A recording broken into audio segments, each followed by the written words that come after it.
আমাদের দেশে যত আইন কানুন আছে প্রত্যেকটা আইন কানুনের মূল ভিত্তি হচ্ছে ব্রিটিশ ল। যত আইন আছে প্রত্যেক আইনের ভিত্তিতে যে দেখবেন ব্রিটিশ ল। যেমন আপনি যদি বাংলাদেশ আর্মির কথা বলেন, তাহলে বাংলাদেশ আর্মির যত রুলস অ্যান্ড রেগুলেশনস আছে তাদের অফিসিয়ালি এই প্রত্যেকটা রুলস অ্যান্ড রেগুলেশনের 90% ব্রিটিশ আর্মি থেকে কপি করা। মানে ব্রিটিশ আর্মির খণ্ডিত আর্মি ছিল ইন্ডিয়ান আর্মি, ইন্ডিয়ান আর্মির খণ্ডিত অংশ পাকিস্তান আর্মি, পাকিস্তান আর্মির খণ্ডিত অংশ বাংলাদেশ আর্মি। বাহির থেকে কোনো ইসলাম বিদ্বেষ নাই, কিন্তু ওর কাঠামোর মধ্যে ইসলাম বিদ্বেষ আছে। আপনি পূর্ণ ইসলাম মেনে বাংলাদেশ আর্মিতে জব করবেন, আপনার জন্য কঠিন হয়ে যাবে, জব করা পারবেন না, কেন কাঠামোর মধ্যে ইসলাম বিদ্বেষ ঢুকানো আছে। আর এটির জন্য আগের পয়েন্টই দায়ী, তথা ওই যে কলোনিয়াল গোলামি থেকে আমরা বাস্তবে শারীরিকভাবে তারা অনুপস্থিত, কিন্তু মানসিকভাবে আইন কানুনের নিয়মে প্রত্যেকটা জায়গায় তাদের গোলামির ছাপ স্পষ্ট। 3 নম্বর পয়েন্ট, বাংলাদেশের ঐতিহাসিক ইতিহাস ভিত্তিক যে রাজনৈতিক বয়ান, বিশেষ করে গত 16 বছর যে রাজনৈতিক বয়ান তৈরি করা হয়েছিল শুধুমাত্র 1971 মুক্তিযুদ্ধ কেন্দ্রিক, যে বাংলাদেশের জন্মই 1971-এ, তার পূর্বে আসলে কিছুই ছিল না। এই ইতিহাস আমি বহু বক্তব্যে তুলে ধরেছি যে আমরা বাংলার মুসলমানেরা শুধুমাত্র এই 50 বছরের জাতি নই, এই পূর্ব বাংলার মুসলমানেরা বা বাংলাদেশের মুসলমানেরা 1000 বছরের ঐতিহাসিক জাতি,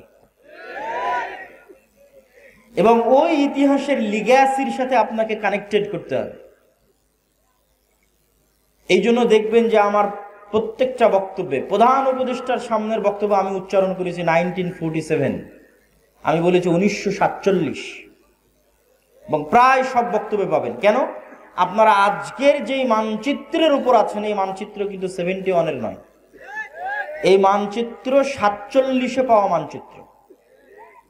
তাহলে মানচিত্রের ইতিহাসকে যদি আপনি অস্বীকার করেন, মানচিত্রের অস্তিত্বকে অস্বীকার করে বসবেন, তাহলে মানচিত্রের ইতিহাসকে অস্বীকার করা, মানচিত্রের অস্তিত্বকে অস্বীকার করা, তাহলে অবশ্যই এই মানচিত্রের ইতিহাসকে আপনাকে স্বীকৃতি দিতে হবে।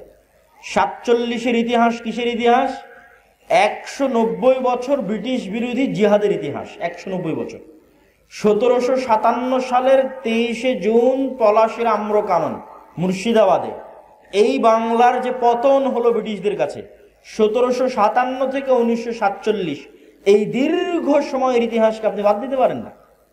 হাজী শরীয়তুল্লাহ মীর নেসার আলী তিতুমির, আপনাদের বগুড়ার গাবতলীও তো, গাবতলীর সন্ধ্যাবাড়িও ছিল জিহাদের কেন্দ্র, ব্রিটিশ বিরোধী জিহাদের কেন্দ্র। তাহলে আপনি যদি গাবতলীর মানুষ যদি বলে আমার 1971-এ জন্ম, তাহলে তো এটা মিথ্যা কথা। তাহলে ওই গাবতলীর সন্ধ্যাবাড়ির আপনাদেরই বাপ দাদা আজ থেকে 200 বছর আগে ব্রিটিশদের বিরুদ্ধে জিহাদ করেছে, ওটাকে আপনি বহন করবেন না? ওটাকে আপনি রক্ষা করবেন না? নিজের মধ্যে ধারণ করবেন না? অবশ্যই ধারণ করতে হবে, নাহলে আপনি জাতি হিসেবে মানসিকভাবে, ঐতিহাসিকভাবে, রাজনৈতিক বয়ানে গোলাম হয়ে যাবে। এবার ওই 1757-র 23শে জুনের আগের যে ইতিহাস,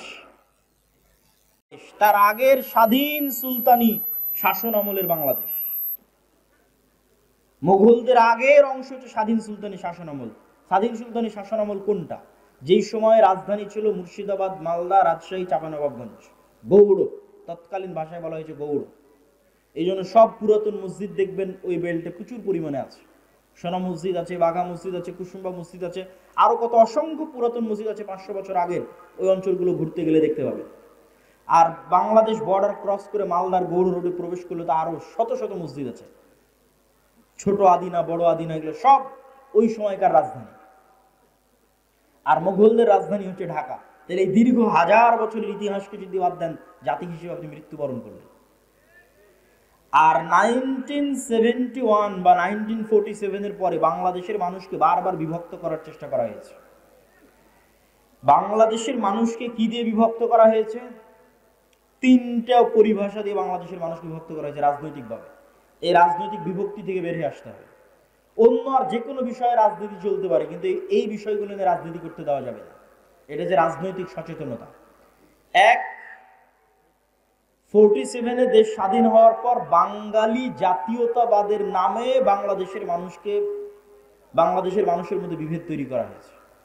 বলে যে আরে তুমি পরে মুসলিম, আগে বাঙালি। বাঙালি জাতীয়তাবাদকে মহান করা, বাঙালি জাতীয়তাবাদকে মহান করতে গিয়ে পহেলা বৈশাখের কালচার থেকে শুরু করে যত বাঙালি কালচার আছে সেই কালচারগুলোকে মহান করে যে না আমি বাঙালি। আর এই বাঙালি জাতীয়তাবাদকে ইসলামের বিরুদ্ধে দাঁড় করানো। কিন্তু তারা ভুলে যায় যে বাঙালি জাতীয়তাবাদের নামেই 1905 সালে হওয়া বঙ্গভঙ্গ 1911-তে ব্রিটিশ সরকারকে রদ করতে বাধ্য করে কলকাতার দাদাবাবুরা। আর 1911-তে বঙ্গভঙ্গ রদ হয়ে যাওয়ার কারণে 1947 পর্যন্ত এই পূর্ববঙ্গে না কোনো কলকারখানা, না কোনো ব্যবসায়িক প্রতিষ্ঠান, না কোনো স্কুল কলেজ, না কোনো বিশ্ববিদ্যালয় কিছুই প্রতিষ্ঠিত হয়নি। মানে আপনাদের টাকায়, আপনাদের বাপদাদাদের টাকায় যা কিছু গড়ে উঠেছে সব কলকাতাতে গড়ে উঠেছে। তাহলে পূর্ববঙ্গের মুসলমানেরা যে বৈষম্যের শিকার হলো, সেটা তো তোমার বাঙালি জাতীয়তাবাদের নামেই সেই বৈষম্যের শিকার হলো। আবার সেই বাঙালি জাতীয়তাবাদকে উজ্জীবিত করে বাংলাদেশের মুসলমানদের মধ্যে বিভেদ তৈরি করা,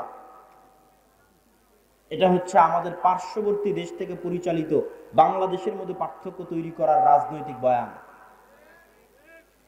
আর একটা পার্থক্য তৈরি করা রাজনৈতিক বয়ান কি? 1971-এর পরে যে অমুক মুক্তিযোদ্ধা, অমুক রাজাকার, এটা হচ্ছে দেশকে ভাগ করে দেওয়া, দেশের জনগণকে ভাগ করে দেওয়া।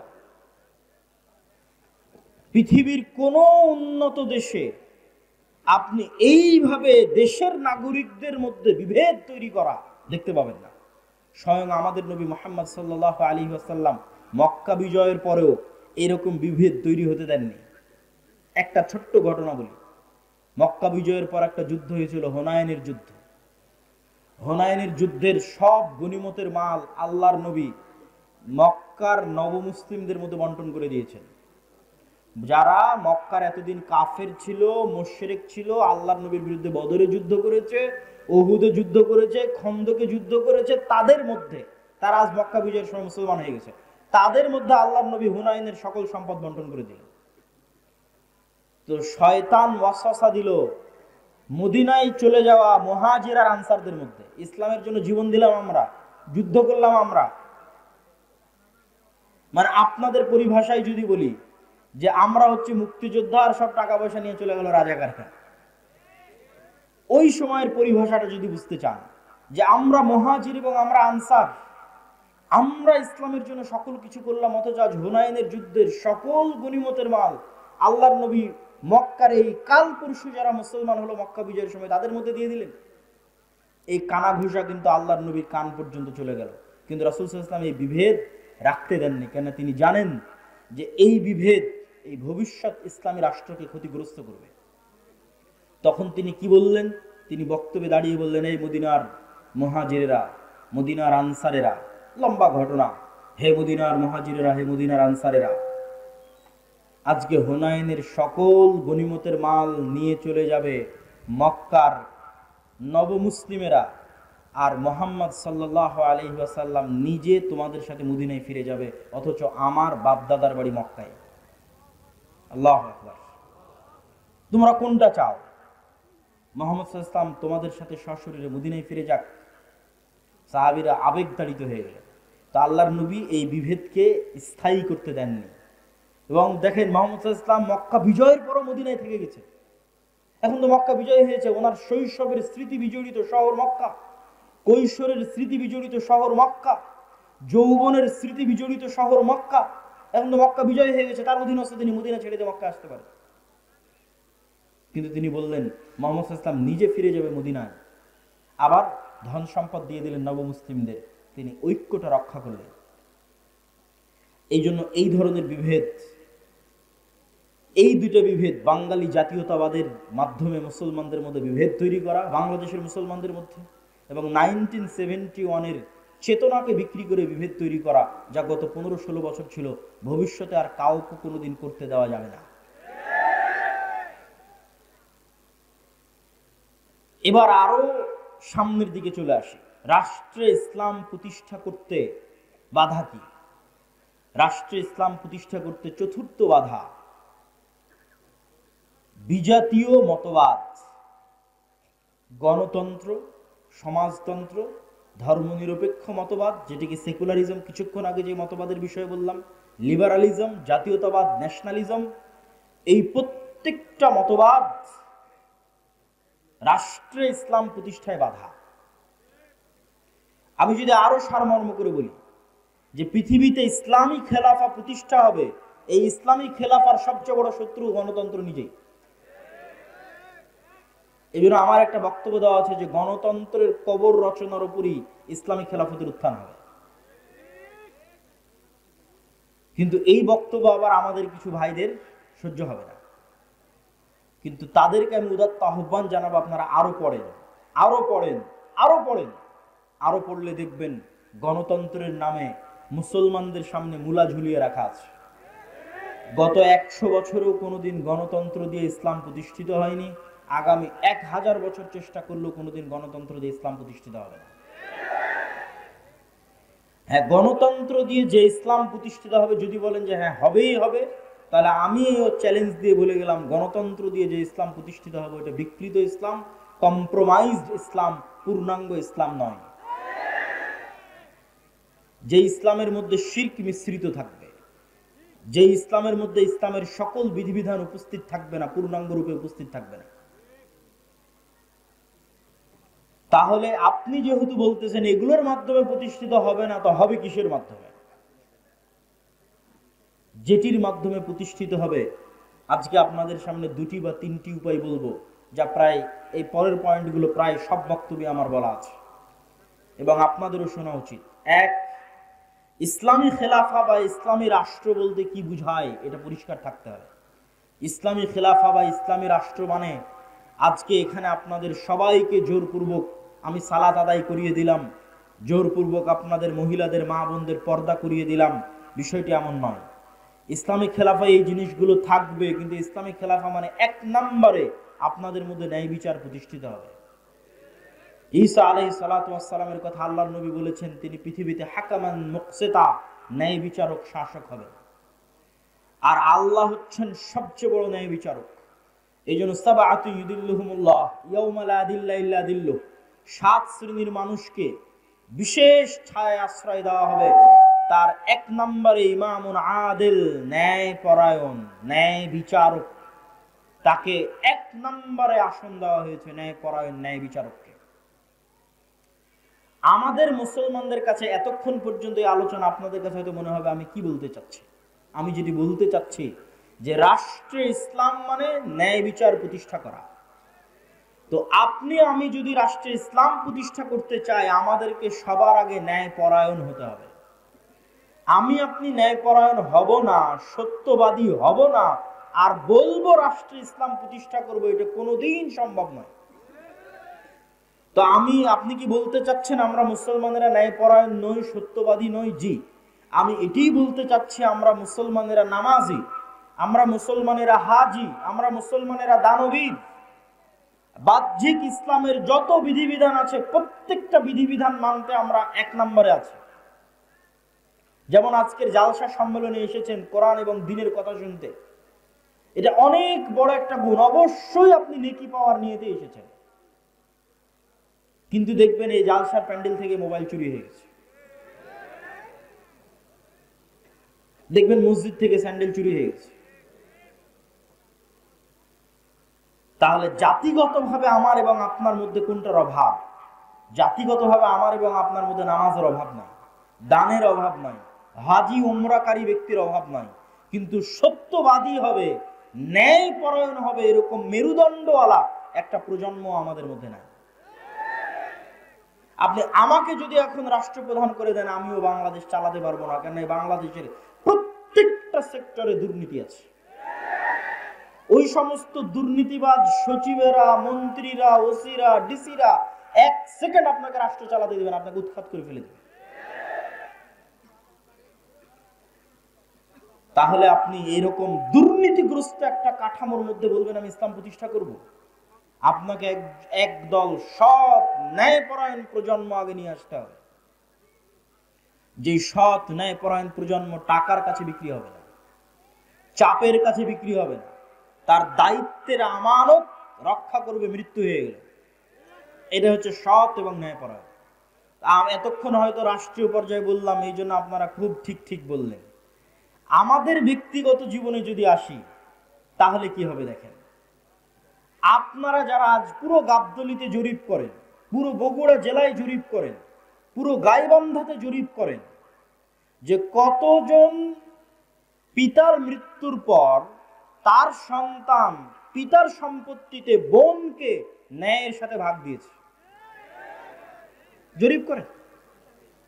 আপনারা যারা সামনে উপস্থিত আছেন তারা প্রশ্ন করেন, আপনার আশেপাশে তাকান, পাড়া প্রতিবেশীর দিকে তাকান, কল্পনা করেন কতজন তার পিতার মৃত্যুর পর পিতার সম্পত্তিতে বোনকে ন্যায়ের সাথে ভাগ দিয়েছে। একদল তো আছে ভাগই দেয়নি, কেউ যদি দিয়ে থাকে তাহলে বগুড়ার জলেশ্বরী তলার জমিটা নিজে নিয়েছে, আর বগুড়ার যেটা সারিয়াকান্দির নদীতে ভেঙে আছে ওটা বোনকে দিয়েছে।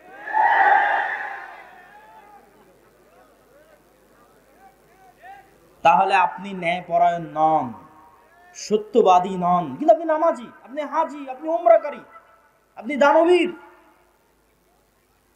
তাহলে আপনাকে দিয়ে কখনোই আল্লাহ সুবহানাহু ওয়া তাআলা রাষ্ট্রে ইসলাম প্রতিষ্ঠা করবেন না। কেননা আপনি রাষ্ট্রে ইসলাম প্রতিষ্ঠার যোগ্য নন। রাষ্ট্রে ইসলাম প্রতিষ্ঠা করার এক নাম্বার শর্তই হচ্ছে আপনাকে ন্যায়পরায়ণ হতে হবে। ন্যায়পরায়ণ না হলে আপনি রাষ্ট্রে ইসলাম প্রতিষ্ঠার যোগ্য নন। কেন? আপনি রাষ্ট্র নেতা হওয়ার যোগ্য নন, দলের নেতা, দেশের নেতা, সমাজের নেতা, কোনো কিছুর নেতা হওয়ার যোগ্য নন। আপনি কিসের যোগ্য? গোলাম হওয়ার যোগ্য। গোলামেরা মিথ্যা বলে, গোলামেরা অন্যায়পরায়ণ হয়। আপনি আরো জরিপ করেন, আপনাদের এই বগুড়া, গাবতলী, গাইবান্ধা অঞ্চলের কতজন মেয়ের বিবাহ যৌতুকের ভিত্তিতে হচ্ছে, আর কতজন মেয়ের বিবাহ যৌতুক ছাড়া হচ্ছে, জরিপ করেন। তাহলে যতগুলো মেয়ের বিবাহ যৌতুকের ভিত্তিতে হচ্ছে, আপনি কি বলেন এটা ন্যায় হচ্ছে না অন্যায় হচ্ছে? অন্যায় হচ্ছে। কিন্তু ওই যৌতুকের বিবাহে যতজন উপস্থিত হচ্ছে, হাজি, নামাজি, ওমরাকারী, দানবীর, হুজুর, কাজী, সবই তো আল্লাহওয়ালা। তাহলে এই সমস্ত আল্লাহওয়ালা হাজি, নামাজি, কাজী যে যৌতুকের ভিত্তিতে বিবাহ দিচ্ছে, উপস্থিত হচ্ছে, দাওয়াতে যাচ্ছে, তাদেরকে দিয়ে আল্লাহ সুবহানাহু ওয়া তাআলা কখনোই রাষ্ট্রে ইসলাম প্রতিষ্ঠা করাবেন না। কেননা সে অন্যায়পরায়ণ। সে যদি আজ যৌতুকের সাথে আপোষ করে, কাল রাষ্ট্র ক্ষমতায় গেলে ও সবচেয়ে বড় দুর্নীতিবাজ হবে। মানে আমাদের মধ্যে যতজন উপস্থিত আছে যারা বোনকে পিতার সম্পত্তিতে ভাগ দেয়নি, যারা মেয়েকে বিবাহ করেছে যৌতুক এবং ডিমান্ডের ভিত্তিতে, এবং এই ধরনের মানুষের সাথে সম্পৃক্ত, অন্যায়ের সাথে জড়িত আছে, এরা যদি রাষ্ট্র ক্ষমতায় যায় তো গত 16 বছর যা টাকা পাচার হয়েছে এরা তার চেয়ে বেশি করবে। গত 16 বছর যা দুর্নীতি হয়েছে প্রত্যেকটা মুসলমান তার চেয়ে বেশি দুর্নীতি করবে। শুধু সে যায়নি তাই গালি দিচ্ছে যে ও দুর্নীতিবাজ ছিল, এত টাকা পাচার করে নিল, ও গেলে ওইও করতো। সম্মানিত উপস্থিতি, তাহলে আমরা মুসলমানেরা কি অবস্থায় দাঁড়িয়ে আছি? আমরা মুসলমানেরা রাসূলুল্লাহ সাল্লাল্লাহু আলাইহি ওয়াসাল্লামের ওই হাদিসের উপর দাঁড়িয়ে আছি যে হাদিসে রাসূল সাল্লাল্লাহু আলাইহি ওয়াসাল্লাম বলেছেন, সালাসাতুন মান কুন্না ফিহি ওয়া আরবাউন মান কুন্না ফিহি, তিনটা বৈশিষ্ট্য বা চারটা বৈশিষ্ট্য যার মধ্যে থাকবে সে মুনাফিকান খালিসা, সে স্পষ্ট মুনাফিক। ইযা হাদ্দাসা কাযাবা, যখন কথা বলে মিথ্যা বলে, ওয়া ইযা ওয়া'আদা আখলাফা, যখন ওয়াদা করে ভঙ্গ করে, ওয়া ইযা তুমিনা খানা, যখন আমানত রাখা হয় তখন সে আমানতের খেয়ানত করে। তো কথা বললে মিথ্যা বলে, ওয়াদা দিলে ভঙ্গ করে, আমানতের খেয়ানত করে, মানে দায়িত্ব দেওয়া হয়েছে দায়িত্বের খেয়ানত করেছে। বাবা মারা গেছে, সম্পত্তি বন্টন করতে হবে, এই কাজটা আপনার কাছে আমানত। আপনি প্রতিষ্ঠানের প্রিন্সিপাল, প্রতিষ্ঠান আপনার কাছে আমানত। আপনি থানার ওসি, থানা আপনার কাছে আমানত। প্রত্যেক দায়িত্বশীলের কাছে তার দায়িত্ব আমানত। তাহলে ওই দায়িত্ব সে পূর্ণাঙ্গ রূপে বাস্তবায়ন না করে কম্প্রোমাইজ করেছে, মানে তারা সব কি হয়ে গেছে বলেন তো? বলেন না কেন, কি হয়ে গেছে? মুনাফিক হয়ে গেছে।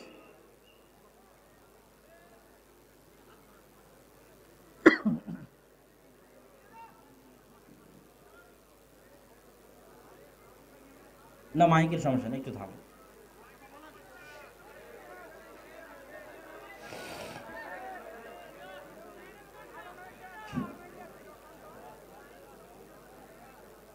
ইযা হাদ্দাসা কাযাবা, যখন কথা বলে মিথ্যা বলে, ওয়াদা করে ভঙ্গ করে, আমানত রাখা হলে আমানতের খেয়ানত করে, তাদেরকে আল্লাহর নবী কি বললেন? একটু জোরে বলতে হবে, কি বললেন? মুনাফিক। তার মানে পিতার সম্পত্তিতে বোনকে ভাগ দেয়নি যে সে কি? একটু কথা বলতে হবে, সে কি? মুনাফিক। যৌতুকের ভিত্তিতে বিবাহ করেছে যে সে কি? মুনাফিক। তাহলে এই সমস্ত মুনাফিকদের দিয়ে আপনি তাহলে প্রশ্নের পরের প্রশ্ন আসবে, এই সমস্ত মুনাফিকেরা নামাজ পড়ছে কেন? এই সমস্ত মুনাফিকেরা দান করে কেন? এই সমস্ত মুনাফিকেরা তাহাজ্জুদের সালাত আদায় করে কেন? কেননা গত 16 বছরে এমনও ছিল প্রশ্ন ফাঁসের টাকা আল্লাহর রাস্তায় দান করেছে। তাহলে আল্লাহর নবীর কথা অনুযায়ী সে মুনাফিক, কেননা প্রশ্ন ফাঁস তার আমানত, প্রশ্ন রক্ষা করা আমানত ছিল, খেয়ানত করেছে। আল্লাহর নবী বলছেন ও মুনাফিক, খাঁটি মুনাফিক। তো খাঁটি মুনাফিক কেন দান করছে? গত 16 বছর এমনও ছিল যে সবচেয়ে বড় দুর্নীতিবাজ সেও নাকি তাহাজ্জুদের সালাত আদায় করে, সবচেয়ে বড় খুনি সেও নাকি তাহাজ্জুদের সালাত আদায় করে। তাহলে সে যদি খুনি হয়, দুর্নীতিবাজ হয়, মিথ্যুক হয়, তাহলে সে তো মুনাফিক। শত OC, DC, SP, AC land, sub registrar সারা দিন ঘুষের লেনদেন করতেছে, 24 ঘন্টা ঘুষের লেনদেন করতেছে, তারা তার দায়িত্বে খেয়ানত করতেছে। তো দায়িত্বে খেয়ানত করার কারণে আল্লাহর নবীর ভাষা অনুযায়ী সে কি? মুনাফিক। কিন্তু এরা সবাই তো হজ করে এসেছে, উমরা করে এসেছে, নামাজ পড়েছে, মসজিদ মাদ্রাসার সভাপতি, প্রধান অতিথি, বিশেষ অতিথি, কি না সবকিছুতে আছে। তাহলে কেন দিনী কার্যক্রমে? মূলত তারা তাদের মুনাফিকি ঢাকতে আল্লাহর রাস্তায় দান করে, মুনাফিকি ঢাকতে হজ উমরা করে, মুনাফিকি ঢাকতে মসজিদে গিয়ে নামাজ পড়ে, কিন্তু আসলে মুনাফিক। কিন্তু মুনাফিকিটা যেন মানুষের সামনে ধরা না পড়ে, ওই মুনাফিকের উপর পর্দা দেওয়ার জন্য মুখে দাড়ি আছে, মাথায় টুপি আছে, নামাজের কড়া আছে, কিন্তু বাস্তবে মুনাফিক। তাহলে কোন মুসলমান স্বাধীন, কোন মুসলমান রাষ্ট্রের দায়িত্ব পাবে, কোন মুসলমান দেশ জাতিকে নেতৃত্ব দিবে? যেই মুসলমান এমত অবস্থায় সালাত আদায় করে যে, এমত অবস্থায় সালাত আদায় করছে যে ওই অবস্থায় সে মিথ্যুকও নয়, দুর্নীতিবাজও নয়, সত্যবাদী, শতভাগ সত্যবাদী, শতভাগ ন্যায়পরায়ণ, এমত অবস্থায় সে সালাত আদায় করছে, ওই সালাতের যে ক্ষমতা, ওই সিয়ামের যে পাওয়ার, ওই হজ, ওই ওমরা, ওই দানের যে পাওয়ার, ওই পাওয়ারে রাষ্ট্র ক্ষমতায় চলে যাবে। ওই পাওয়ার দিয়ে আল্লাহ পৃথিবীতে সব নবী রাসূল পাঠিয়েছেন। পৃথিবীতে আসা প্রত্যেক নবী রাসূল জন্মগত সত্যবাদী, জন্মগত আমানতদার, জন্মগত ন্যায়পরায়ণ। আমাদের নবী মুহাম্মদ সাল্লাল্লাহু আলাইহি ওয়াসাল্লামের ক্ষেত্রেও জন্মগত তিনি সত্যবাদী, জন্মগত আমানতদার, জন্মগত ন্যায়পরায়ণ। আবু বকর, ওমর, উসমান, আলী, এমনকি যে আবু সুফিয়ান রাদিয়াল্লাহু তাআলা আনহুর নাম আমরা শুনি, দীর্ঘদিন যাবৎ মক্কার কাফের কুরাইশ মুশরিকদের নেতৃত্ব দিয়েছেন, তিনিও বাদশাহ হিরাক্লিয়াসের দরবারে দাঁড়িয়ে মিথ্যা বলেননি। তখন কাফের ছিলেন, মিথ্যা বলেননি। কেননা মিথ্যা তাদের অস্তিত্বের মধ্যে ছিল না। আর আমাদের অস্তিত্বের মধ্যে মুসলমানদের অস্তিত্ব চেক করবেন, ইউরোপ আমেরিকায় যত মুসলমান গেছে তাদের অনেকেই, অধিকাংশই, সবাই নয়, যে দেখেন কোথাও না কোথাও মিথ্যা বলেছে। মিথ্যা বলে সরকারের কাছে অতিরিক্ত ফায়দা নিচ্ছে। মুসলমান কাফেরের কাছে অতিরিক্ত উপকার নিচ্ছে, মুসলমান ইহুদি খ্রিস্টানের কাছে অতিরিক্ত অর্থনৈতিক লাভ নিচ্ছে মিথ্যা বলে। দ্বিতীয় যে কাজটি আমাদের করতে হবে সেটা হচ্ছে সোশ্যাল জাস্টিস। সোশ্যাল জাস্টিস মানে এতক্ষণ যা বললাম তার আলোকেই সোশ্যাল জাস্টিস নির্ধারিত হবে, সামাজিক ন্যায় বিচার। গত 16 বছর যে পাওয়ার প্র্যাকটিস হয়েছে সারা বাংলাদেশে, এই পাওয়ার প্র্যাকটিস এখন নাই, শূন্যের কোঠায়। ওই ফাঁকা জায়গায় মসজিদ মাদ্রাসাগুলোর ক্ষমতা ছিল যে তারা ন্যায় বিচার প্রতিষ্ঠা করবে। কিন্তু দুঃখজনক হলেও সত্য, দেশে প্রতিষ্ঠিত ইসলামী দল বলেন, ইসলামী সংগঠন বলেন, মসজিদ বলেন, মাদ্রাসা বলেন, তারা আল আমরু বিল মারুফ ওয়ান নাহি আনিল মুনকার এবং সামাজিক ন্যায় বিচার প্রতিষ্ঠায় দুর্বল। এবং তাদের চোখের সামনে আরেক দল ওই একই জায়গায় একই অন্যায় লিপ্ত হচ্ছে। এক জায়গায় গত 16 বছর যারা চাঁদাবাজি করেছে, আজকে ওই জায়গায় আরেকজন চাঁদাবাজি করতেছে, কিন্তু কেউ প্রতিবাদ করতেছে না। সোশ্যাল জাস্টিস মানে সমাজে মানুষের প্রতি অন্যায় হতে দেওয়া যাবে না। আপনি যদি রাষ্ট্রে ইসলাম প্রতিষ্ঠা করতে চান, রুট লেভেলে ন্যায় বিচার প্রতিষ্ঠা করতে হবে। কাকে প্রতিষ্ঠা করতে হবে? যে ইসলামের ধারক ও বাহক, মানে যে বলছে যে আমি চাই রাষ্ট্রে ইসলাম প্রতিষ্ঠা হোক, ওকে ন্যূনতম ওর গ্রামে ওর পাড়ায় মানুষের উপর যেন জুলম না হয়। যেমন বাপ যদি মারা যায় তো বোনকে যেন তার ন্যায় হিস্সা বুঝিয়ে দেওয়া হয়, এটি জোরপূর্বক বাস্তবায়ন করবে। কোন মেয়ের বিবাহ যেন যৌতুকের ভিত্তিতে না হয়, এটি জোরপূর্বক বাধা দিবে। আল আমরু বিল মারুফ ওয়ান নাহি আনিল মুনকার করবে। এটি হচ্ছে সোশ্যাল জাস্টিস। কোন এক গ্রাম, কোন এক এলাকা, কোন এক পাড়া, কোন এক মাদ্রাসা, কোন এক শিক্ষা প্রতিষ্ঠান, কোন এক ইসলামী দল, ইসলামী সংগঠনে যদি ন্যায় প্রতিষ্ঠা হয়ে যায়, ওর হাত দিয়ে রাষ্ট্রে ইসলাম প্রতিষ্ঠা হবে। তার মানে কি ইসলামী দল, ইসলামী সংগঠন, মসজিদ মাদ্রাসায় ন্যায় নাই? নাই। এই যে মাদ্রাসায় মাদ্রাসায় মতবিরোধ, দলে দলে মতবিরোধ, এর থেকে ও বের হয়েছে, ওর থেকে ও বের হয়েছে, এগুলো একটাও মাসলা মাসাইলের কারণে নয়, এগুলো একটা আবেগের কারণে। প্রত্যেকটা জায়গায় ন্যায়ের অভাব আছে। হয় যিনি ইসলামী দলের আমির উনি ন্যায়পরায়ণ নন, জালেম, অথবা যিনি ইসলামী দলের মামুর কর্মী সে ন্যায়পরায়ণ নয়, জালেম।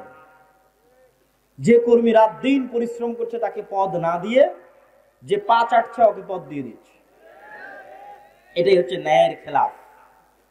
ন্যায় নাই, ওর দ্বারা রাষ্ট্রের ইসলাম প্রতিষ্ঠা হবে না। ও তো ওর দলের মধ্যে ইসলাম প্রতিষ্ঠা করতে পারে না, দলের মধ্যে ইসলাম, ওর মাদ্রাসায় ইসলাম প্রতিষ্ঠা করবে। মাদ্রাসা ইসলাম মানে 5 ওয়াক্ত সালাত হচ্ছে এটা না, 5 ওয়াক্ত সালাত তো হবেই, কিন্তু আপনি যদি মনে করেন আমি রাষ্ট্রে ইসলাম প্রতিষ্ঠা করব, তাহলে আপনি যে জায়গায় আছেন ওখানে শতভাগ ন্যায় প্রতিষ্ঠা করতে হবে। আপনি ন্যায় প্রতিষ্ঠা করতে ব্যর্থ হয়েছেন তো অবশ্যই আপনি রাষ্ট্রে ইসলাম প্রতিষ্ঠা করতে ব্যর্থ হবেন। সম্মানিত উপস্থিতি, সর্বোপরি লাস্ট পয়েন্ট হচ্ছে আমাদের মুসলমানদের সবচেয়ে বড় সমস্যা হচ্ছে আমরা শর্ট টার্ম চিন্তা করি। আমাকে এখনই ভোট করে, এখনই নির্বাচনে জিতে রাষ্ট্রে ইসলাম প্রতিষ্ঠা করতে হবে। যে এরকম শর্ট টার্ম চিন্তা করতেছে আমাকে এখনই নির্বাচন করে, এখনই ভোটে জিতে, এখনই রাষ্ট্রে ইসলাম প্রতিষ্ঠা করতে হবে, ও তার কয়দিন পরে আর থাকবে না। মানে তার কয়দিন পরে আবারও কেউ আসবে যে রাষ্ট্র ক্ষমতায় চলে যাবে। সে যেমন আজ এখনই চলে যাওয়ার চেষ্টা করতেছে, স্থায়ী থাকতে পারবে না। তাহলে করতে হবে কি? আপনাকে 50 বছর, 100 বছরের প্ল্যান করতে হবে যে আমি 50 বছর পর, 100 বছর পর, আজ এখন নয়, 50-100 বছর পর পূর্ণাঙ্গ ইসলাম, পূর্ণাঙ্গ ক্ষমতার সাথে বাংলাদেশের রাষ্ট্র ক্ষমতায় যাবে। তার জন্য কি করা লাগবে সে পরিকল্পনা রেডি করে। এইটা ইহুদিরা করে, তারা করেছে। আজকে তারা যে জায়গায় আছে এটা 200 বছর আগের পরিকল্পনা। আর যখনই আপনি এই পরিকল্পনা করবেন তখনই দেখবেন যে আপনাকে শক্তিশালী প্রতিষ্ঠান তৈরি করতে হচ্ছে। আমাদের শক্তিশালী প্রতিষ্ঠান নাই। এই লক্ষ লক্ষ কোটি কোটি পঙ্গপালের মতো ভোটার থেকে কোনো উপকার নেই। 5ই আগস্টের এই ছাত্র জনতার আন্দোলনে বেশিরভাগ মুসলমান ধর্মপ্রাণ মানুষ জীবন দিয়েছে। আর রাষ্ট্র ক্ষমতায় কারা গেছে? বেশিরভাগ এনজিও রাষ্ট্র ক্ষমতায় গেছে। কেন? ওই এনজিও গুলো বাংলাদেশের শক্তিশালী প্রতিষ্ঠান আছে, শক্তিশালী মিডিয়া আছে। বাংলাদেশে আমাদের মুসলমানদের পঙ্গপালের মতো এরকম আমার এরকম হাজার হাজার দর্শক শ্রোতা ভক্ত আছে, কিন্তু আমার শক্তিশালী মিডিয়া নাই বাংলাদেশে। আমার বাংলাদেশের শক্তিশালী কোনো অর্থনৈতিক প্রতিষ্ঠান নাই, এরকম কোন ইসলামী দলের নাই, কোন ইসলামী সংগঠনের নাই। সম্মানিত উপস্থিতি, তাহলে আমাদেরকে শক্তিশালী প্রতিষ্ঠান প্রতিষ্ঠা করতে হবে এবং দীর্ঘমেয়াদী পরিকল্পনা করতে হবে। ওই শক্তিশালী প্রতিষ্ঠান না থাকার কারণেই দেখবেন একজন অপরাধী যখন কোনো কিছু করছে তার সামনে কত বড় গুণ লাগিয়ে হেডিং করা হচ্ছে। আর একজন আলেম সে যখন কিছু করছে বলছে তথাকথিত মৌলবী। অথবা বড় অপরাধীকে যখন আদালতে পেশ করা হচ্ছে হাতে হ্যান্ডকাপ নাই, কিন্তু আলেমকে যখন আদালতে পেশ করা হচ্ছে মোটা রশি দিয়ে হাত বেঁধে আদালতে পেশ করা হচ্ছে। এটাই হচ্ছে রাষ্ট্রীয় কাঠামোগত বিদ্বেষ, যা আপনার অজান্তে হয়ে আছে। আপনি এটার সাথে ফাইট দিয়ে পারবেন না, ঠিক বলেও পারবেন না। ওটার সাথে ফাইট দিতে হবে শক্তিশালী প্রতিষ্ঠান তৈরি করার মাধ্যমে। এই শক্তিশালী প্রতিষ্ঠান তৈরি করার জন্য মুসলমানদের সন্তানদের চিন্তা করতে হবে, পরিকল্পনা করতে হবে। সর্বোপরি আমাদের সবচেয়ে বড় সমস্যা আমাদের তরুণ প্রজন্ম। আমাদের তরুণ প্রজন্ম নেশায় ব্যস্ত, মাদকতায় ব্যস্ত, জুয়ায় ব্যস্ত। আর আপনি অন্যদের তরুণ প্রজন্মকে দেখেন তারা কি করছে, তারা প্রোডাক্টিভ, তারা জ্ঞান অর্জন করছে, জ্ঞান বিতরণ করছে, জ্ঞান শিখছে। যেই দিন ফুটবল বিশ্বকাপ হচ্ছে সেই দিন আপনি ক্যামব্রিজ এবং অক্সফোর্ডের বিশ্ববিদ্যালয়ে কিছু বুঝতে পারবেন না, আর ঢাকা বিশ্ববিদ্যালয়ে দেখবেন হাজার হাজার ছাত্র একত্রিত ফুটবল খেলা দেখছে। এটাই হচ্ছে আমাদের এবং তাদের মধ্যে পার্থক্য। কেন তারা পৃথিবী শাসন করছে আর আমরা কেন পৃথিবীর গোলাম হয়ে আছি? আমাদের এই প্রোডাক্টিভিটি না থাকা আমাদের সবচেয়ে বড় ব্যর্থতা। সম্মানিত উপস্থিতি, আমি আমার বক্তব্যের শেষের দিকে আপনাদের উদ্দেশ্যে আমার পুরো বক্তব্যের যদি সারমর্ম করি, তাহলে বাংলাদেশে রাষ্ট্রীয়ভাবে ইসলাম প্রতিষ্ঠা করতে সবচেয়ে বড় বাধাগুলোর 1 নম্বর বাধা কলোনিয়াল মাইন্ড সেটআপ, ঔপনিবেশিক গোলামীর মানসিকতা। 2 নম্বর বাধা ভুল রাজনৈতিক বয়ান। 3 নম্বর বাধা রাষ্ট্রীয় কাঠামোগত বিদ্বেষ। 4 নম্বর বাধা ব্যক্তিগত জীবনে মুসলমানেরা ন্যায়পরায়ণ নয়, মুসলমানেরা মিথ্যুক, দুর্নীতিবাজ। তাদের দিয়ে আল্লাহ কখনোই রাষ্ট্রে ইসলাম প্রতিষ্ঠা করাবেন না। আগে একদল প্রজন্ম লাগবে যে সত্যবাদী হবে, ন্যায়পরায়ণ হবে। 5 নাম্বার, আমাদের শক্তিশালী প্রতিষ্ঠান নাই। হাজার হাজার লক্ষ লক্ষ মানুষ আছে, কিন্তু লক্ষ লক্ষ মানুষের শক্তিশালী প্রতিষ্ঠান নাই। শক্তিশালী প্রতিষ্ঠান লাগবে। 6 নাম্বার, সমাজে সোশ্যাল জাস্টিস, ন্যায় বিচার, নিজ নিজ জায়গা থেকে ন্যায় বিচার প্রতিষ্ঠা করতে হবে, নিজ পরিবারে, নিজ সমাজে, নিজ গ্রামে। তাহলে আল্লাহ একদিন দয়াবান হয়ে আমাকে এবং আপনাকে সেই জায়গায় পৌঁছে দিবেন যেই জায়গায় যাওয়ার আমরা যোগ্য। আমাদের বাপদাদারা যেই জায়গায় ছিল, আমাদের পিতৃপুরুষরা যেই জায়গায় ছিল। ইসলামী খেলাফা কাল্পনিক কোনো থিওরি নয়। পৃথিবীতে সবচেয়ে বেশি শান্তি স্থাপনকারী, সবচেয়ে সাকসেসফুল, সবচেয়ে শক্তিশালী অর্থনৈতিক, রাজনৈতিক, রাষ্ট্রীয় কল্যাণমূলক সিস্টেম হচ্ছে ইসলামী খেলাফা। অতএব এটা বাস্তব পরীক্ষিত, সুতরাং সেটিকে নিয়ে আসতে চাইলে। আর 7 নাম্বার, যে সমস্ত তন্ত্রে মন্ত্রের মাধ্যমে আমরা চাচ্ছি যে আমরা যাব, এই তন্ত্র মন্ত্রগুলো, এই মতবাদগুলো জন্মই দেওয়া হয়েছে যেন ইসলাম কখনো রাষ্ট্র ক্ষমতায় যেতে না পারে। অতএব আপনাকে আগে এই সমস্ত তন্ত্র মন্ত্রকে অস্বীকার করতে হবে, এই সমস্ত তন্ত্র মন্ত্রের কাফের হয়ে যেতে হবে। এগুলো সব ইসলাম বিরোধী। তারপরে এইভাবে যেভাবে নবীরা শুরু করেছে সেভাবে শুরু করতে হবে। নবীরা কিভাবে শুরু করেছে? মুসা আলাইহিস সালাতু ওয়াস সালামকে আল্লাহ চাইলে বলতে পারতেন তোমাকে মুজিজার লাঠি দিলাম, গিয়ে ফেরাউনকে হত্যা করো। এই লাঠি দিয়ে, লাঠির জাদু দিয়ে ফেরাউন মারা যাবে, মুসা আলাইহিস সালাম রাষ্ট্র ক্ষমতা দখল করে নিবে। তা না করে আল্লাহ মুসা আলাইহিস সালামকে বললেন দাওয়াত দাও, তাও ভদ্র নম্র ভাষায় দাওয়াত দাও। এই দাওয়াত দিতে গিয়ে কি না বিপদে তিনি পড়লেন। কতদিন যাবত এই দাওয়াত দিতে গিয়ে জুলুম সহ্য করলেন, অত্যাচার থেকে বাঁচাতে পারেন। সে আল্লাহ চাইলে নমরুদকে তখনই আগুনে পুড়িয়ে দিতে পারেন না? দেননি। সেই নমরুদ কর্তৃক ইব্রাহিম আলাইহিস সালাম মাজলুম হলেন, জুলুম সহ্য করলেন, দাওয়াত দিলেন। কিন্তু দাওয়াত দিয়েছেন তারা নিঃস্বার্থভাবে রাষ্ট্রের কেন্দ্রবিন্দুতে, আর আমরা আলেম ওলামারা আজীবন দাওয়াত দিয়েছি স্বার্থে। গত 16 বছর অধিকাংশ আলেম ওলামা, অধিকাংশ হুজুর, মাওলানা সবাই, কেউ যদি এমপির সাথে দেখা করে থাকে, মন্ত্রীর সাথে দেখা করে থাকে, তাহলে সবাই নিজ নিজ স্বার্থের জন্য দেখা করেছে। কেউই নিঃস্বার্থভাবে ইসলামের দাওয়াত দেওয়ার জন্য দেখা করে। কিন্তু নবীরা নিঃস্বার্থভাবে দ্বীনের জন্য কাজ করতেন। আল্লাহ সুবহানাহু ওয়া তাআলা আমাদেরকে, উপস্থিত মজলিসে উপস্থিত সকলকে সত্যবাদী, ন্যায়পরায়ণ, নিজ নিজ সন্তানকে সত্যবাদী, মাথা উঁচু করে দাঁড়ানো যেন শিখায়। কেন আল্লাহর নবী লোন নিতে নিষেধ করেছেন? সুদ ভিত্তিক না, স্বাভাবিক কর্জ নিতে কেন নিষেধ করেছেন? আজ স্বাভাবিক কর্জ নিলে কাল মিথ্যা বলবেন, কাল যখন টাকা চাইতে আসবে মিথ্যা বলবেন। আপনার ছেলেকে মিথ্যা শিখাবেন, বউকে মিথ্যা শিখাবেন। মিথ্যার উপর তৈরি হওয়া একটা সন্তান নেতা হবে না, গোলাম হবে। নেতা তৈরি করতে চাইলে মিথ্যা স্টক, কোনো মিথ্যা চলবে না। সত্য বলো, সত্যের নাম সাহসিকতা। ন্যায় পরায়ণ থাকো, যার যা হক তাকে তার হক বুঝিয়ে দাও। এটি ইসলাম, এটি প্রকৃত ইসলাম। সম্মানিত উপস্থিতি, বক্তব্যের শেষে বলতে চাই, আগামী বছর আমি আদ-দাওয়া ইলাল্লাহর দায়িত্বশীলদের প্রতি উদাত্ত আহ্বান জানাবো, এই যে বিশাল জনসমুদ্র, এরকম প্রোগ্রাম আগামী বছর আসলে এই ধরনের ইউনিয়নে না করে গাবতলী কলেজ মাঠে করা উচিত। কি বলেন আপনারা?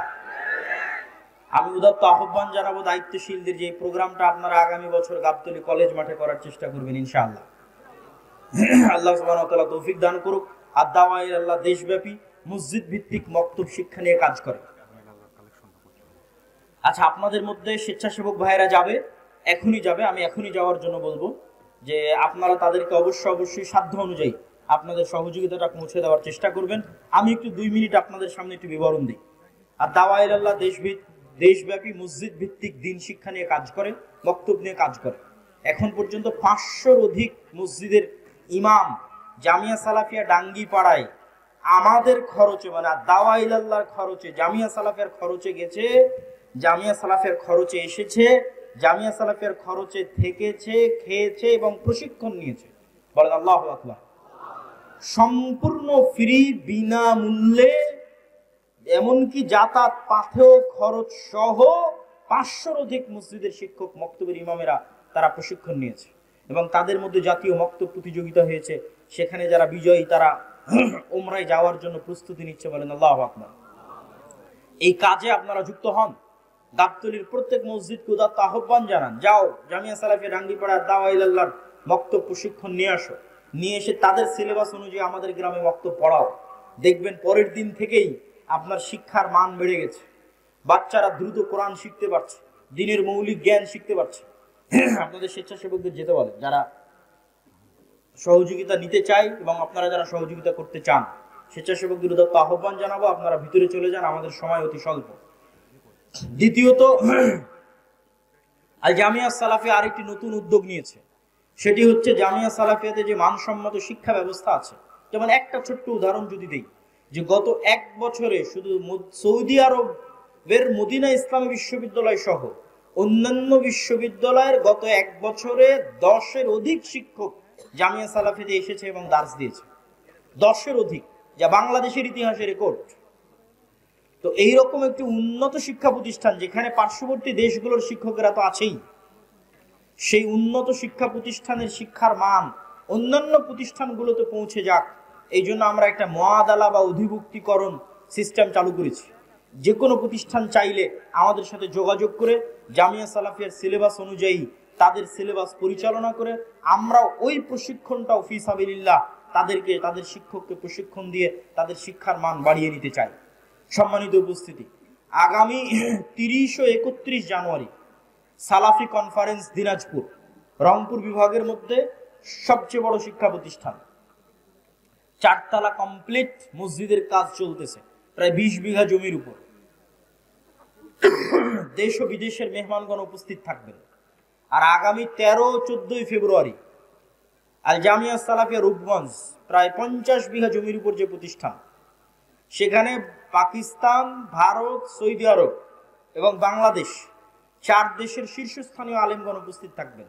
সালাফি কনফারেন্স, এই সালাফি কনফারেন্সগুলোতে আপনাদের উপস্থিত হওয়ার উদাত্ত আহ্বান জানাচ্ছি। পাশাপাশি মাসিক আল ইতিসাম, মাসিক আল ইতিসামের সম্পাদকীয়গুলো পড়ে দেখবেন। যেমন এই মাসের সম্পাদকীয়তে আছে মুসলিম উম্মার দামেস্ক বিজয়, জেরুজালেম বিজয়ের দ্বার প্রান্তে মুসলিম উম্মাহ। এই যে গুরুত্বপূর্ণ লেখনীগুলো, এবং আজকে আপনাদের শ্রদ্ধেয় শেখ আব্দুর রাজ্জাক বিন ইউসুফ, তিনি এখানে আসার আগে মাগরিব পর্যন্ত ফতোয়া বোর্ডে ছিলেন। জামিয়া সালাফের সিনিয়র সব মুহাদ্দিসেরা, জামিয়া সালাফে বানারস, ভারতের সিনিয়র মুহাদ্দিসেরা, তারা সহ আমাদের ফতোয়া বোর্ড পরিচালিত হয়। তো মাসিক আল ইতিসামের ফতোয়াগুলো এরকম জ্ঞানী গুণী উচ্চ শিক্ষিত আলেমদের ফতোয়া বোর্ডের মাধ্যমে পাশ হয়ে আসে। এই মাসিক আল ইতিসাম আপনারা নিয়মিত আপনাদের গাবতলীতে আসে, আমি জানি। আপনারা যোগাযোগের ভিত্তিতে নিবেন এবং মানুষের মধ্যে ফ্রি বিতরণের মাধ্যমে দাওয়াতি কাজে অংশগ্রহণ করবেন। সম্মানিত উপস্থিতি, সর্বশেষে আজকের আলোচনায় যে বিষয়গুলো তুলে ধরলাম, এই বিষয়গুলো মেনে চলার এবং আমল করার উদাত্ত আহ্বান জানিয়ে আজকের সংক্ষিপ্ত বক্তব্য এখানেই শেষ করছি। ওয়া আখিরু দাওয়ানা আনিল হামদুলিল্লাহি রাব্বিল আলামিন। আসসালামু আলাইকুম ওয়া রাহমাতুল্লাহি ওয়া বারাকাতুহু। আসসালামু আলাইকুম ওয়া রাহমাতুল্লাহি ওয়া বারাকাতুহু। আলহামদুলিল্লাহ, এতক্ষণ আমাদের মধ্যে আলোচনা করলেন শায়েখ। আমরা দাবি করি যে আমরা 1947-এ ব্রিটিশদের থেকে স্বাধীনতা পেয়েছি,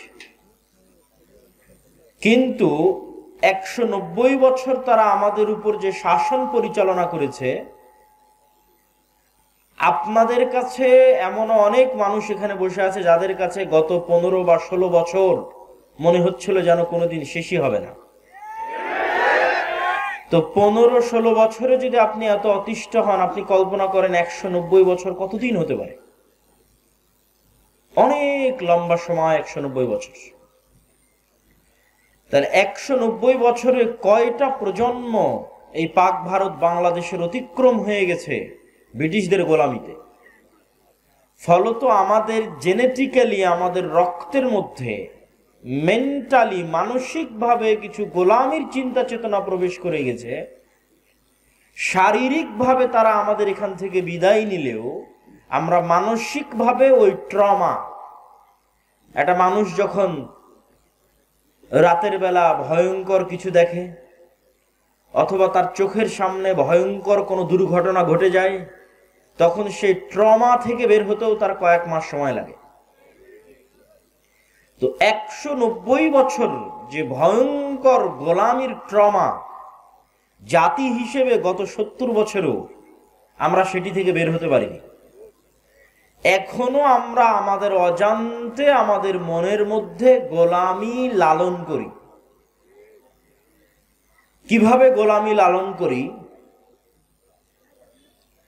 আমি যখন সর্বপ্রথম ইংল্যান্ড থেকে স্পেন, ফ্রান্স এবং ইতালি, এই 3টে দেশে সফর করলাম, তার আগ পর্যন্ত হয়তো মানুষ জেনে থাকতে পারে, আমার জানা ছিল না। ওই সফর করার আগ পর্যন্ত আমি জানতাম না। মানুষ জেনে থাকতে পারে, এই জন্য মানুষের কাছে এটা আশ্চর্য মনে হতে পারে। যখন প্রথম সফর করি তখন দেখলাম স্পেনের যে বিমানবন্দরে আমি অবতরণ করেছিলাম, সেখানে ইংরেজি ভাষা খুঁজে পেতে আমার অনেক কষ্ট হয়েছে। ইংরেজি জানার পরেও পৃথিবীতে চলতে, ইন্টারন্যাশনালি কোথাও চলতে ঝামেলা পোহাতে হবে। আরবি জানি, ইংরেজি জানি, উর্দু জানি, বাংলা জানি, তারপরেও আমি কোনো রাস্তা খুঁজে পাবো না, মানুষের সাথে কথা বলতে পারবো না। কেননা বিমানবন্দরে যারা দায়িত্বশীল আছে স্প্যানিশ ভালো ইংরেজি জানে না। গোটা বিমানবন্দরে এক্সিট শব্দটা ইংরেজিতে খুঁজে পেতে কষ্ট হয়েছে, নাই। তো আমি হতবাক হয়ে গেলাম, হতভম্ব হয়ে গেলাম, ঘটনা কি? তারপরে বাইরে বের হওয়ার পর তো আর কোথাও নাই। আমাদের দেশে অন্তত রাস্তাঘাটে বের হলে হয় বাংলা না হয় ইংরেজিতে তো কত শত সাইনবোর্ড আছে, কিন্তু স্পেনে বের হয়ে কোথায় ইংরেজি সাইনবোর্ড খুঁজে পাওয়া যায় না। মানে কিছুই আর চেনা যাচ্ছে না, জানা যাচ্ছে না, বোঝা যাচ্ছে না, অচেনা অজানা সবকিছু। তো সেখান থেকে বের হয়ে ফ্রান্স, সেখান থেকে বের হয়ে ইতালি, সব জায়গায় একই অবস্থা। তখন মানুষের সাথে কথা বলে, মানুষকে জিজ্ঞাসা করে যেটা জানা গেল যে ওই দেশে যে সমস্ত বাঙালিরা গেছে তাদেরকেও ওই দেশের ভাষা শিখে তাদের সাথে ব্যবসা করতে হচ্ছে। তথা যে ইতালিতে গেছে সে ইতালি ভাষা শিখেছে, যে ফ্রান্সে গেছে সে ফরাসি ভাষা শিখেছে, যে স্পেনে গেছে সে স্প্যানিশ ভাষা শিখেছে, অথচ এগুলো ইংল্যান্ডের আশেপাশের কান্ট্রি। তাহলে ইংল্যান্ড থেকে হাজার হাজার কিলোমিটার দূরে আমি এখানে বসে ইংরেজি শিখে ফেলেছি, আর ইংল্যান্ডের পার্শ্ববর্তী দেশ ফ্রান্স, ইতালি, স্পেনে ইংরেজিই নাই। কারণ কি? তখন আমি ধীরে ধীরে অনুধাবন করলাম, এটা আমার রিয়ালাইজেশন, যে আমার মদিনা ইসলামী বিশ্ববিদ্যালয়ে একজন আফ্রিকান বন্ধু ছিল। সেই মদিনা ইসলামী বিশ্ববিদ্যালয়ের আফ্রিকান বন্ধুর সেকেন্ড ল্যাঙ্গুয়েজ ছিল ফরাসি। তো তখন আমার কাছে এই জিনিসটা একটু খটকা লাগলেও এতটা তো অনুভূতি ছিল না যে কেন তার সেকেন্ড ল্যাঙ্গুয়েজ ফরাসি হবে। এই পর্যন্ত আমি পৌঁছতে পারিনি। আমার সেকেন্ড ল্যাঙ্গুয়েজ যদি ইংরেজি হয়তো তারাও হয়তো এরকম একটা ভাষা শিখে, সে ভাষার নাম ফরাসি। কিন্তু তখন আমি বুঝলাম ফ্রান্স, স্পেন এবং ইতালি যাওয়ার পর যে আমাদের পুরো মুসলিম বিশ্বে আমরা যতগুলো সমস্যা এখন বহন করছি, এখন প্রত্যেকটা সমস্যার পিছনে ইউরোপ এবং ইংল্যান্ডের দীর্ঘদিনের ঔপনিবেশিক শাসনামল দায়ী। ইসরায়েল কে তৈরি করেছে? ঔপনিবেশিক শাসন আমলেই তৈরি হয়েছে। ওই পুরো শামকে ভেঙে একটা টুকরোকে লেবানন, একটা টুকরোকে জর্ডান, একটা টুকরোকে ফিলিস্তিন, একটা টুকরোকে ইসরায়েল, একটা টুকরোকে সিরিয়া, অথচ পুরোটা একটাই দেশ। কিভাবে তৈরি হলো? আজকের আরব বিশ্বের টুকরো টুকরো দেশ এরা কিভাবে তৈরি হলো? কাশ্মীরের সমস্যা কারা তৈরি করলো? আফ্রিকান মুসলমানদের যে সমস্যা, এই সমস্যার জন্য কারা দায়ী? প্রত্যেকটা জায়গায় দেখবেন ওই ঔপনিবেশিক শাসনামলের যে ঘটনা প্রবাহ, সেগুলো দায়ী। তখন আমি দেখলাম যে আসলে এখানে যারা বসবাস করেছে ইংল্যান্ডে, ফ্রান্সে এবং ইতালিতে, তারা মেন্টালি, মানসিকভাবে আমাদের চাইতে বেশি স্বাধীন। মানে ফ্রান্সের একটা মানুষের মানসিকতা একজন বাংলাদেশ, পাকিস্তান, ভারতে জন্মগ্রহণ করা একজন নাগরিকের চাইতে বেশি স্বাধীন। কেন বেশি স্বাধীন? ফ্রান্স এবং ইতালি, স্পেনের নাগরিক এটা মনে করেছে যে আমি কেন আমার ভাষা বাদ দিয়ে অন্যের ভাষা শিখব। সে কোন লেভেলের উন্নাসিকতা বা কোন লেভেলের অহংকার, আত্ম অহংকার তার মধ্যে আছে, স্বাধীন চেতা মনোভাব তার মধ্যে আছে, যে সে তার পার্শ্ববর্তী দেশের ভাষাটা পর্যন্ত শিখবে না। বলে তুমি যদি আমার সাথে যোগাযোগ করতে চাও, আমার ভাষা শিখে যোগাযোগ করো, না হলে তোমার সাথে আমার যোগাযোগের কোনো প্রয়োজন নাই। আর আমরা তাদের তুলনায় মানসিকভাবে গোলাম। তার মানে আমি এটা বলছি না যে আপনি ইংরেজি ভাষা শিখিয়েন না, এটা বলছি না।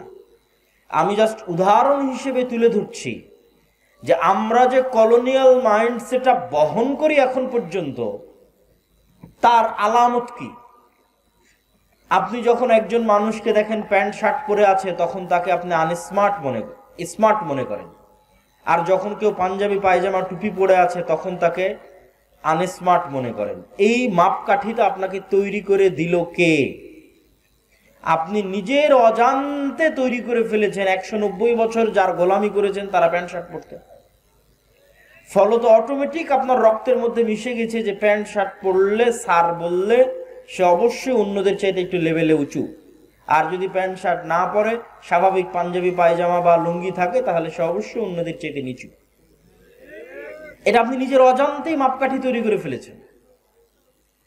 এরকম অসংখ্য মানদণ্ড এবং মাপকাঠির মধ্যে আমরা আমাদের জীবনযাপন করি, যেগুলোতে আমরা গোলামি বহন করি। যেমন দাড়ি রাখার বিষয়ে যদি আমি বলি, যে আমরা দাড়ি রাখতে সংকোচ বোধ করি, যে দাড়ি রাখলে মানুষ কি বলবে, আমরা হেজিটেশনে ভুগি। তো এই হেজিটেশনটা আমাদের মধ্যে এসেছে কোথায় থেকে? এই হেজিটেশনটা আমাদের মধ্যে এসেছে মানসিক গোলামি থেকে, কলোনিয়াল মাইন্ডসেট। এটা আমি আরো ভালোভাবে ফিল করলাম, অন্তত দাড়ির বিষয়টা ভালোভাবে ফিল করলাম কিভাবে? লন্ডনে যে ইহুদি পাড়া আছে, ইহুদিরা যে অঞ্চলে বসবাস করে, আমি ইচ্ছাকৃতভাবে দেখার জন্য গেছিলাম। তো 90% জনের বেশি জনের মুখে দাঁড়িয়ে আছে। অথচ ওই লন্ডনে যতজন মুসলমান বসবাস করে, তার 90% জনের মুখে দাড়ি নাই। তাহলে ওই লন্ডনে বসবাস করা ইহুদিদের 90% জনের মুখে লম্বা দাড়ি, মুসলমানের নাই কেন? তার মানে মেন্টালি, মানসিকভাবে ইহুদি বেশি স্বাধীন। সে পরোয়া করে না যে আমি দাড়ি রাখলে দুনিয়ার মানুষ কি বলবে। কিন্তু মুসলমান পরোয়া করে যে আমি যদি দাড়ি রাখি তাহলে হয়তো আমাকে আনস্মার্ট লাগতে পারে। কেননা আমি যাদের গোলাম ছিলাম, আমার যারা মনিব ছিল, তারা তো দাড়ি রাখতো না। তো আমি যাদের গোলামি করেছি তারা তো দাড়ি রাখতো না, তো তারাই তো ছিল শাসক। তখন নিজের অজান্তে আমি তাদের অনুকরণ করতে চেয়েছি, এবং এখনো নিজের অজান্তে অনুকরণ করছি, এবং নিজের অজান্তে আমাদের অধঃপতনের জন্য আমাদের দিনকে দায়ী করছি। এই পরের পয়েন্টে আমি আসব।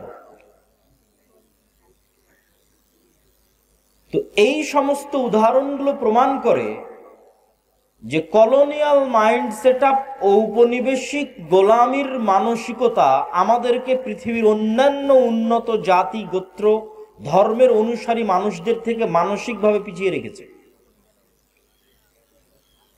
আপনি দেখেন, ভারত, বাংলাদেশ, পাকিস্তান তিনটে দেশই একসাথে 1947-এ জন্ম নিল।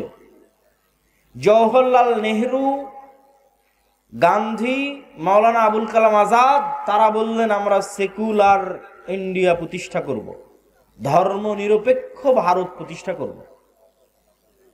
মোহাম্মদ আলী জিন্নাহ, আল্লামা ইকবাল তারা বললেন মুসলমানদের জন্য ভিন্ন রাষ্ট্র লাগবে। তাহলে ভারত প্রতিষ্ঠিত হলো সেকুলারিজমের উপর, পাকিস্তান, বাংলাদেশ প্রতিষ্ঠিত হলো মুসলমানিত্বের উপর। অথচ 70 বছর পর দেখেন আমাদের মানসিক গোলামি, বিশেষ করে মুসলমানদের মানসিক গোলামি কত নিম্ন লেভেলের যে 70 বছর পর আমরা সবচেয়ে বড় সেকুলার হয়ে গেছি।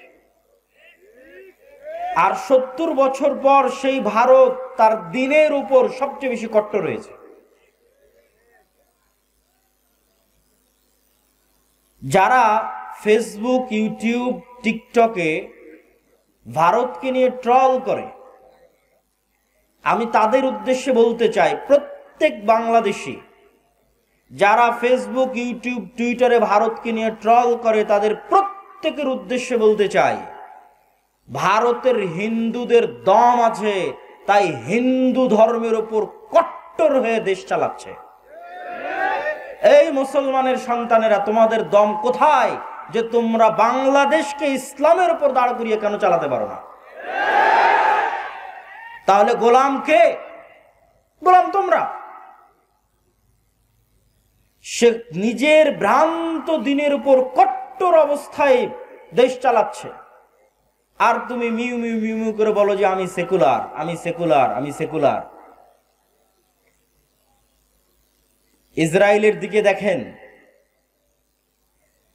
সিরিয়াতে যখন বাশার আল আসাদের পতন হয়, বাশার আল আসাদের পতনের পর থেকে নিয়ে সিরিয়ার 500-র অধিক অস্ত্রাগার, বিভিন্ন গুরুত্বপূর্ণ গবেষণাগার, বিজ্ঞান গবেষণা কেন্দ্রে 500-র অধিক গুরুত্বপূর্ণ ভিআইপি স্থাপনায় ইসরায়েল হামলা চালিয়েছে। পৃথিবীর কাউকে জিজ্ঞাসা করারও প্রয়োজন মনে করি না, আমেরিকাকেও না, জাতিসংঘকেও না।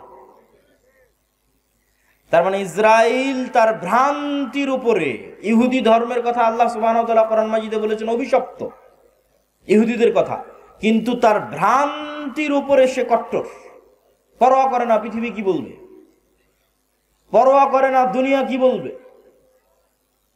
পরোয়া করে না তার পাড়া প্রতিবেশীর মানুষ কি বলবে। শুধু তাই নয়, আজকে আমেরিকার যে সামনে যে প্রশাসন আসতেছে, ট্রাম্প প্রশাসন, তারাও কট্টর খ্রিস্টানবাদের দিকে ধাবিত হবে, তার আলামত এখন থেকে স্পষ্ট। ইলন মাস্ক LGBTQ এর বিরোধিতার জন্যই, কেননা তার সন্তান এই ভয়ঙ্কর সমকামিতার শিকার হয়ে নিজেকে ছেলে থেকে মেয়েতে রূপান্তরিত করেছে, এবং ইলন মাস্ক তখনই ঘোষণা দিয়েছে যে আমার ছেলে মারা গেছে, জীবিত আছে কিন্তু সে ঘোষণা দিয়েছে মারা গেছে। তখন থেকে সেই সমস্ত LGBTQ এর কট্টর বিরোধী, এবং তখন থেকে সে ধর্ম প্রচার করতে হবে, ধর্ম শিখাতে হবে, পরিবারকে বাঁচাতে হবে, এটা তার জীবনের লক্ষ্য উদ্দেশ্য। এবং আসছে আমেরিকায় বাইবেল শিক্ষা সিলেবাসের অন্তর্ভুক্ত হবে, ধর্ম শিক্ষা সিলেবাসের অন্তর্ভুক্ত হবে। সম্মানিত উপস্থিতি, কিন্তু মুসলমানদের অবস্থা দেখেন, বাংলাদেশের অবস্থা দেখেন, পাকিস্তানের অবস্থা দেখেন। এরা তৈরি হলো ইসলামের উপর, কিন্তু এরা পৃথিবীর সবচেয়ে বড় সেকুলার।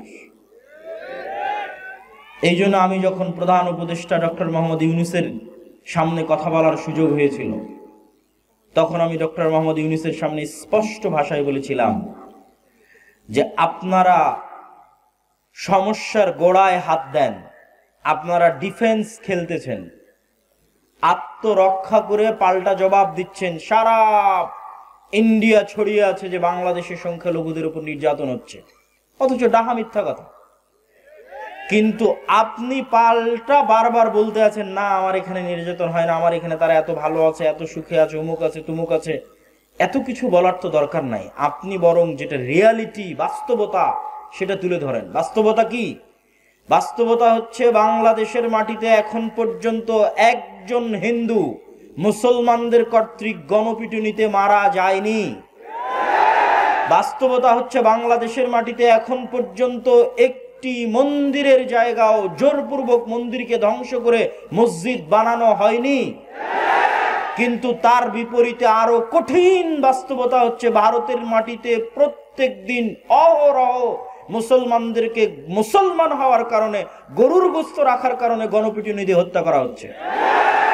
তার বিপরীতে আরো কঠিন ও কঠোর বাস্তবতা হচ্ছে যে ভারতের যতগুলো পুরাতন মসজিদ আছে প্রত্যেক মসজিদের পিছনে দাবি করা হচ্ছে এই মসজিদ আগে মন্দির ছিল, অতএব এখানে মসজিদ ভেঙে মন্দির তৈরি করা হোক। তাহলে সংখ্যালঘু নির্যাতন কোথায় হচ্ছে? সংখ্যালঘু নির্যাতন ইন্ডিয়াতে হচ্ছে। তো আপনি যদি বলতে চান বাংলাদেশের অবস্থানকে শক্তিশালী করতে চান, তাহলে বাংলাদেশের সংখ্যালঘুরা তো ভালো আছে, এটা বলারই দরকার নাই। আপনাদের যদি সাহস থাকে, বুকে দম থাকে, তাহলে পৃথিবীবাসীর সামনে, জাতিসংঘের সামনে প্রকাশ্যে উচ্চারণ করেন যে ভারতে সংখ্যালঘুদের নির্যাতন হচ্ছে, সেখানে সংখ্যালঘুদের নিরাপত্তা দরকার। জাতিসংঘের শান্তিরক্ষী বাহিনী ওখানে পাঠানো দরকার মুসলমানদের বাঁচানোর জন্য। সম্মানিত উপস্থিতি, কিন্তু কেন পারছি না?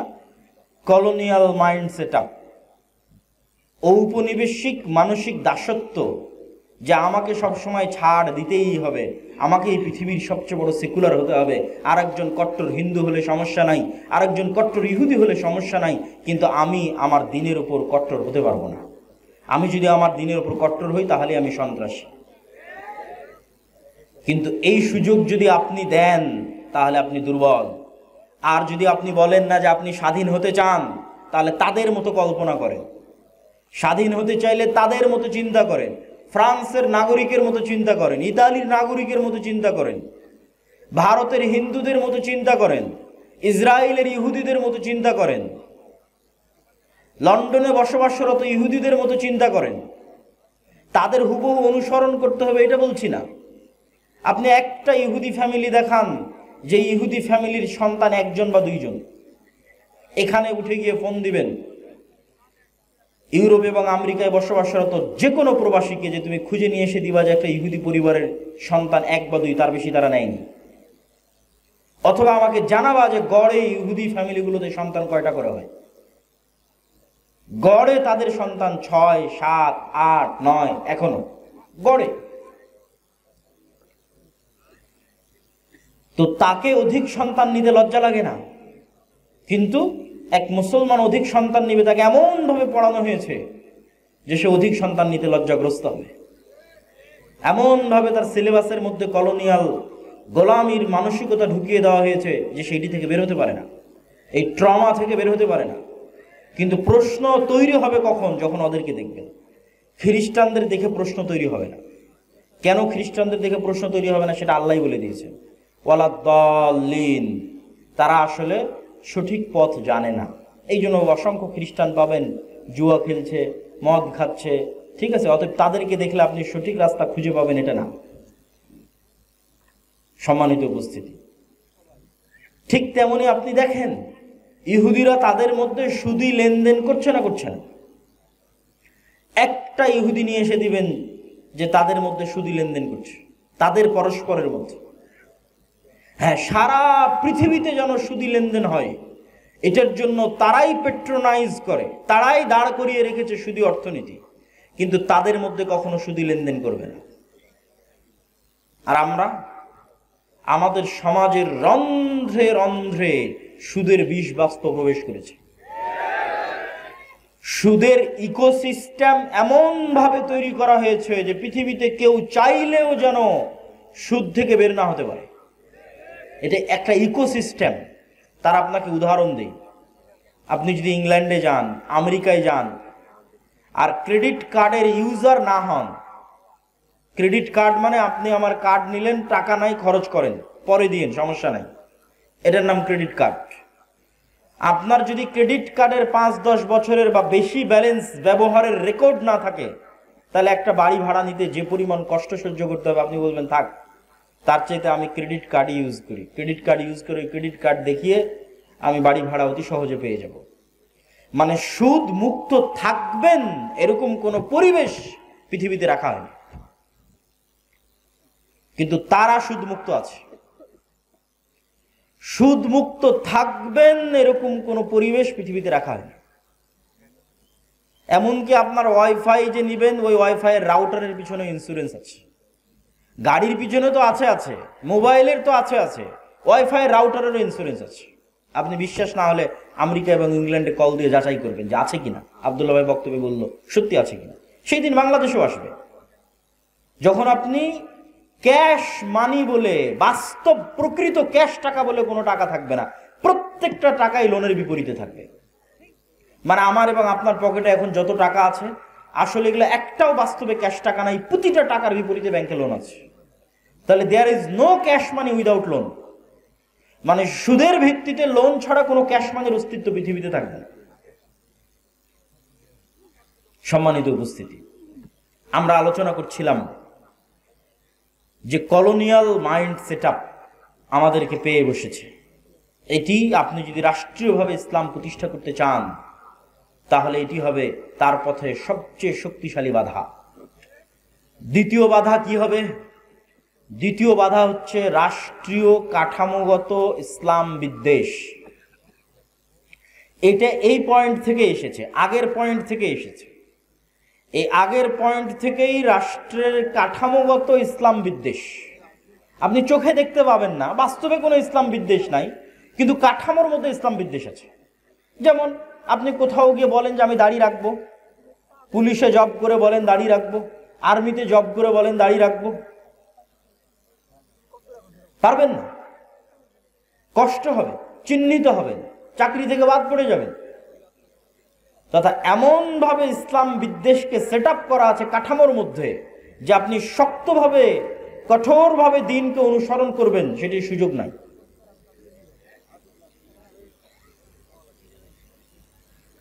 এবং